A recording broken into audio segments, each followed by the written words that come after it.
초등부 친구들 반가워요. 김은성 목사님이에요. 네, 오늘도 공과 시간이 돌아왔어요.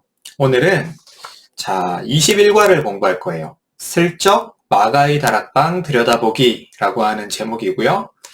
이 마가라는 사람의 이 다락방에서 어떤 일이 있었는지 같이 공부하면서 의미를 찾아보도록 할게요. 끝까지 같이 해주세요. 자, 출발. 우리 달달 말씀부터 같이 한번 들어볼게요. 아버지께서 약속하신 것을 기다리라 기다리라. 요한은 물로 세례를 베풀었으나 너희는 몇 날이 못되어 성령으로 세례를 받으리라. 성령으로 세례를 받으리라. 사도행전 1장 4절 하반절 5절 말씀. 아버지께서 약속하신 것을 기다리라 기다리라. 아버지께서 약속하신 것을 기다리라 기다리라. 요한은 물로 세례를 베풀었으나 너희는 몇 날이 못되어 성령으로 세례를 받으리라. 성령으로 세례를 받으리라. 사도행전 1장 4절 하반절 5절 말씀. 아버지께서 약속하신 것을 기다리라 기다리라. 아멘.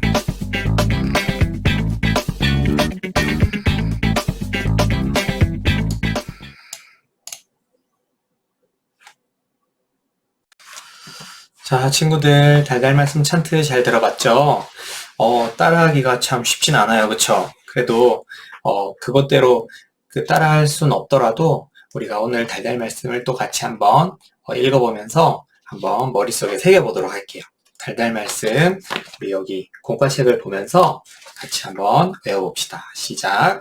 사도와 함께 모이사 그들에게 분부하여 이르시되 예루살렘을 떠나지 말고 내게서 들은 바 아버지께서 약속하신 것을 기다리라. 요한은 물로 세례를 베풀었으나 너희는 몇 날이 못되어 성령으로 세례를 받으리라 하셨느니라. 사도행전 1장 4에서 5절 말씀. 아멘. 네. 지금 예수님은 어떤 상황이시냐면 부활하셨어요. 십자가에서 죽으시고 3일 후에 부활하셨죠. 그리고 나서 제자들을 여러 차례 만나셨어요. 그렇게 함께 계시다가 이제 예수님이 하나님께로 승천하여 올라가실 때가 된 거예요. 그 제자들을 떠나실 때가 된 거죠. 그래서 이제 그 떠나시기 전에 제자들을 모아서 분부하여 말씀하고 계신 거예요. 첫 번째, 예루살렘을 떠나지 마라. 그리고 두 번째, 약속하신 것을 기다리라. 이렇게 하셨는데 여기 보면 내게서 들은 바 아버지께서 약속하신 것을 기다리라 이렇게 말씀하셨어요. 예수님이 그러면 미리 약속하신 게 무언가가 있다는 거죠. 무엇을 약속하셨을까요? 네, 그거는 성령님을 약속하셨어요. 그게 어디에 나왔냐면 우리가 16과에서 공과 공부할 때 공부했던 내용이에요. 16과에서 요한복음 14장 6절 말씀을 6절, 7절 말씀을 공부했는데 예수님께서 잡히시기 전날 밤, 그러니까 십자가에 달리시기 전날 밤에 제자들과 함께 마지막 식사를 하시면서 발도 닦아주시고 그리고 많은 말씀을 해주셨죠. 그때 제자들에게 약속하신 것 가운데 이 말씀이 있었어요. 보혜사 성령을 너희에게 보내주겠다라고 하는 약속을 그때 하셨어요. 근데 이 말씀을 다시 지금 이야기하시는 거예요. 그래서 예루살렘을 떠나지 말고 예수님께서 약속하신 그 성령님께서 제자들 가운데에 임하실 때까지 기다리라는 그 말씀을 지금 하고 계신 거죠. 그래서 제자들이 이 예수님의 말씀을 듣고 나서 이제 예수님은 천사들과 함께 하늘나라로 올라가셨어요. 이제 더 이상 예수님은 제자들 곁에 계시지 않아요. 그런데 제자들은 그래서 이제 어떻게 해야 되지? 하다가 예수님 말씀하신 대로 성령님이 우리 가운데 찾아오실 때까지 예루살렘에서 기다리자 이렇게 된 거예요. 그런데 이 12제자 외에도 예수님을 따르던 많은 사람들이 있었어요. 약 120명의 사람들이 있었는데요.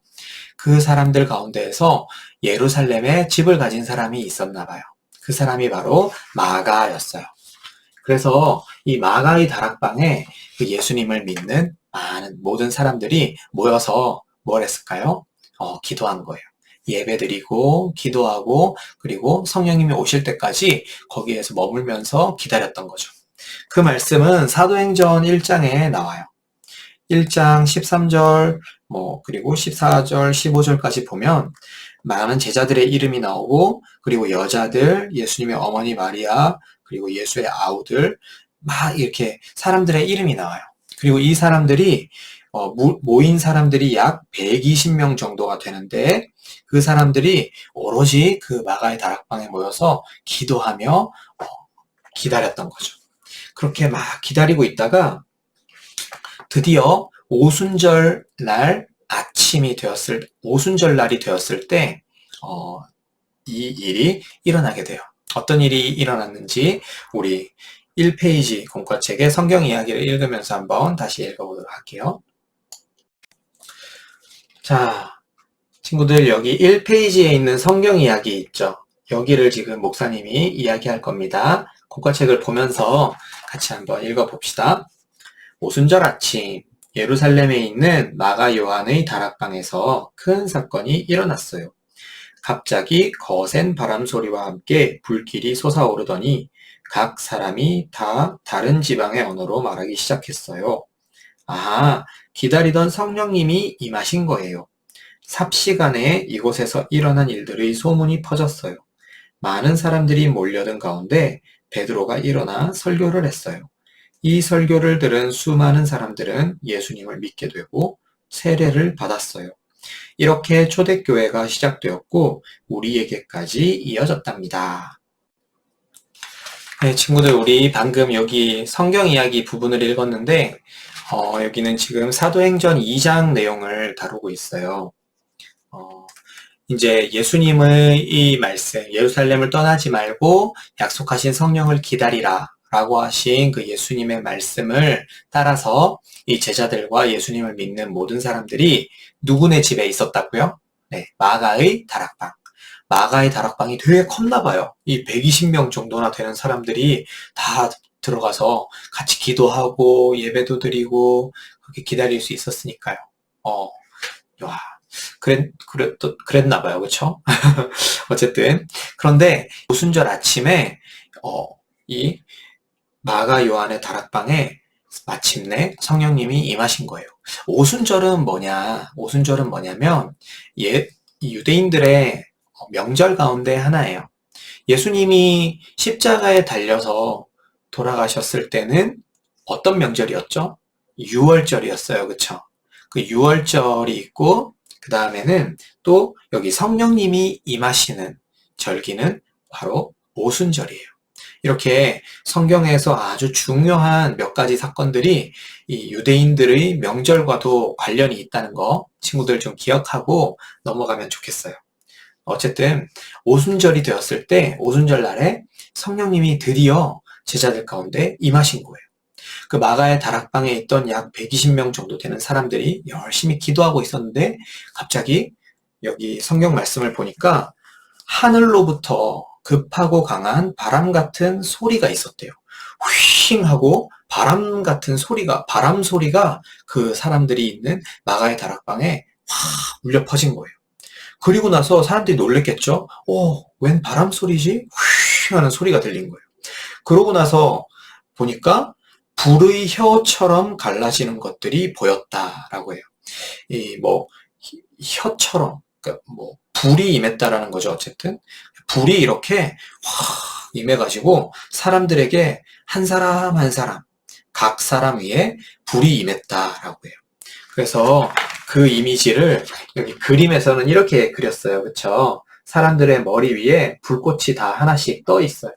마치 이런 것처럼 불이 사람들에게 확 이렇게 퍼져서 이렇게 각 사람에게 다 임하는 그런 걸 한번 상상해 보세요, 친구들. 마가의 다락방이 아무리 넓어도 120명이 있으려면 따닥따닥 붙어 앉아야 됐을 거예요. 그쵸? 그곳에서 열심히 기도를 하고 있었는데 갑자기 시원한 바람이 후 불면서 불이 그들 가운데 확 뜨겁게 또 임한 거예요. 그러면서 이 사람들에게 어떤 놀라운 일이 일어나기 시작했어요.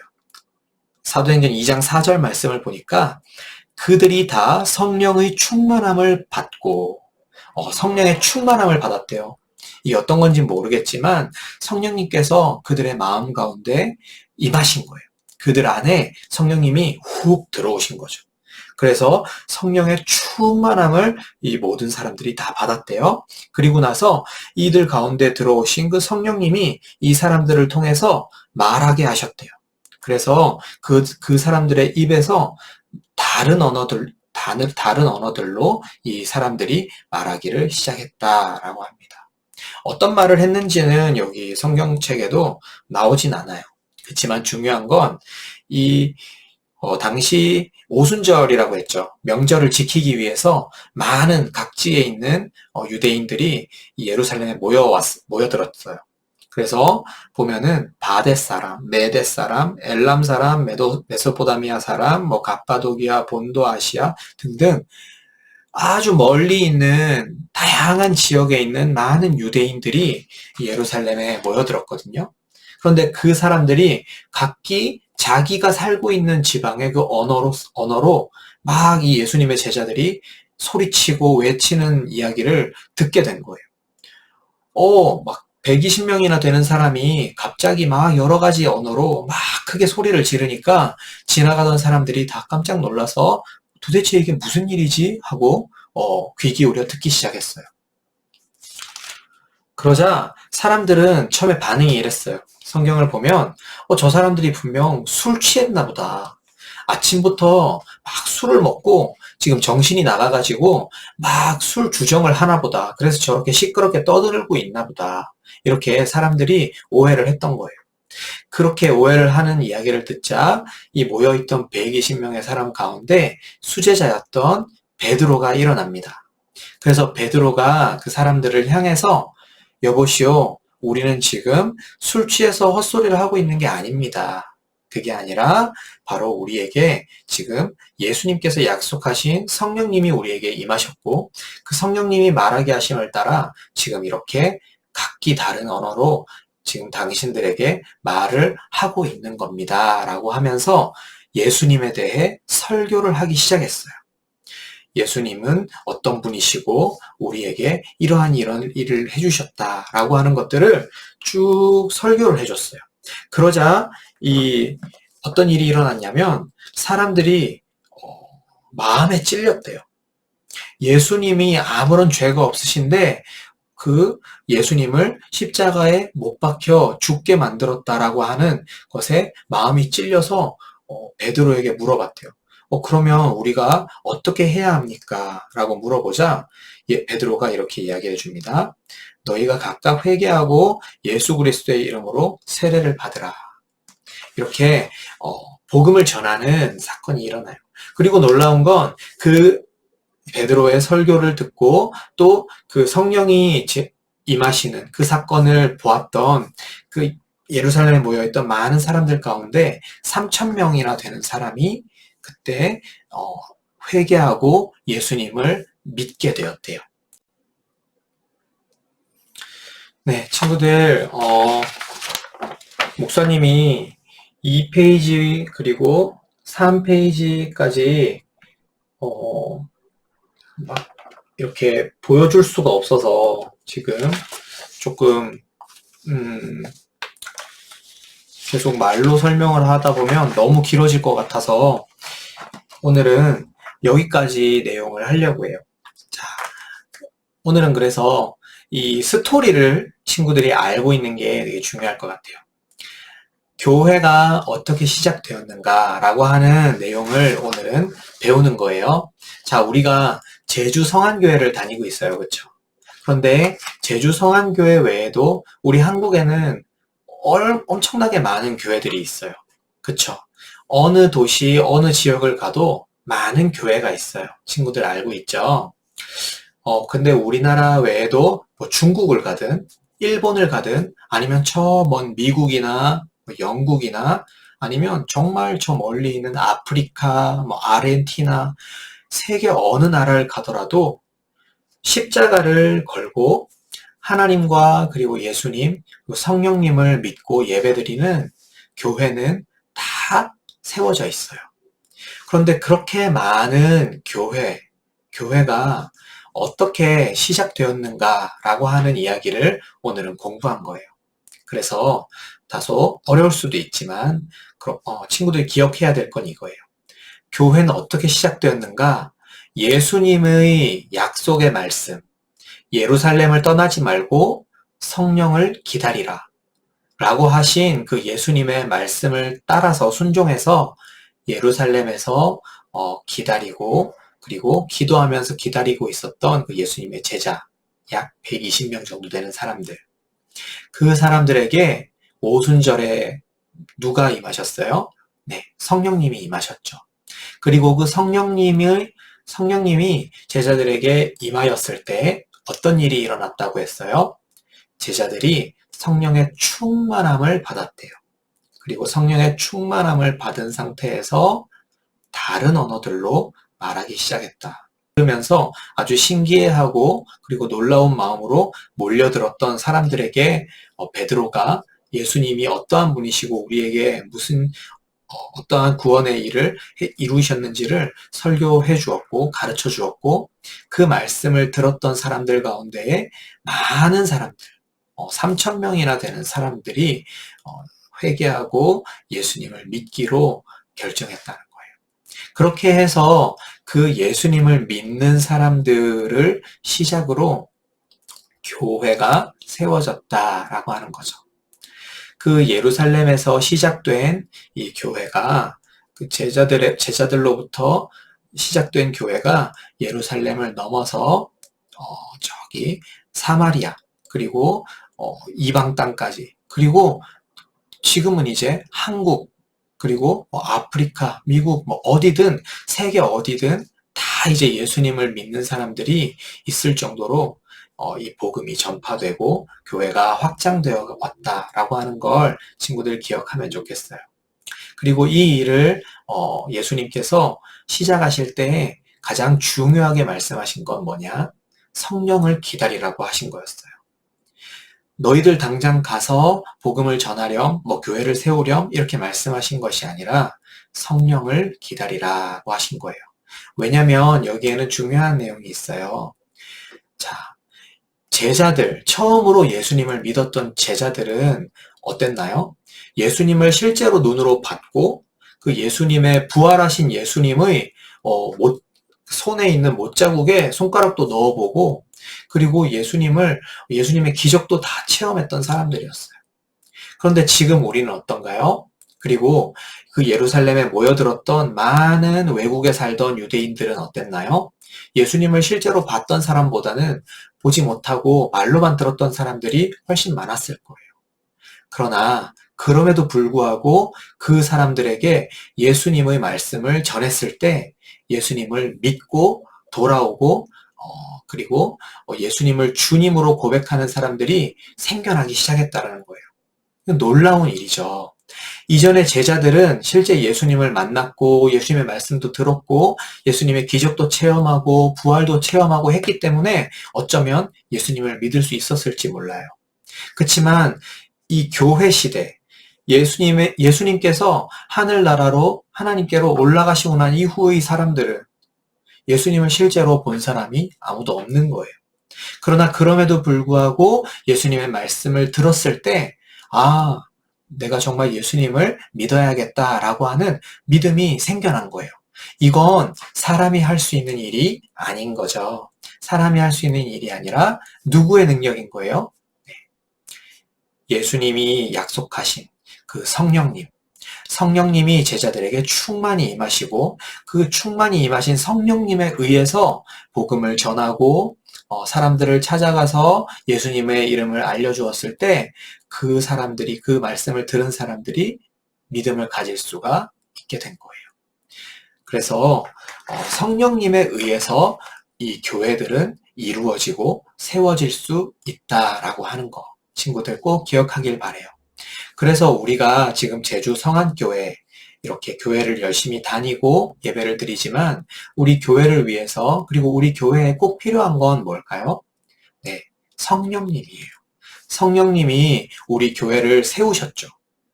우리 교회를 세우셨지만 계속해서 지금 100년 넘게 우리 제주성황교회가 있잖아요. 그런데 앞으로도 지금까지 함께 하셨기 때문에 이렇게 교회가 있을 수 있었는데 앞으로도 우리 제주성황교회가 계속해서 지속되고 또 복음을 전하고 예수님 믿는 사람들이 생겨나기 위해서 성령님의 도우심이 꼭 필요하다는 거 친구들 기억하길 바래요. 그래서 우리가 앞으로 기도할 때에는 성령님 우리 교회에 우리 가운데 함께 해주세요. 그래서 성령의 충만함으로 예수님의 이름을 전했던 것처럼 우리도 성령의 충만함으로 이 교회에서 함께 예배드리고 그리고 내 주변에 있는 사람들에게 예수님의 이름을 전할 수 있게 도와주세요. 성령님 우리 교회 가운데 그리고 내 안에 충만히 임해주세요. 그렇게 기도해야 하는 것입니다. 친구들 알겠죠? 오늘 공과는 이렇게 마치도록 할게요. 우리 다음 주에는 대면 예배로 현장에서 함께 예배 드리는 거니까 다음 주에 현장에서 또 만나도록 해요. 자, 그러면 안녕.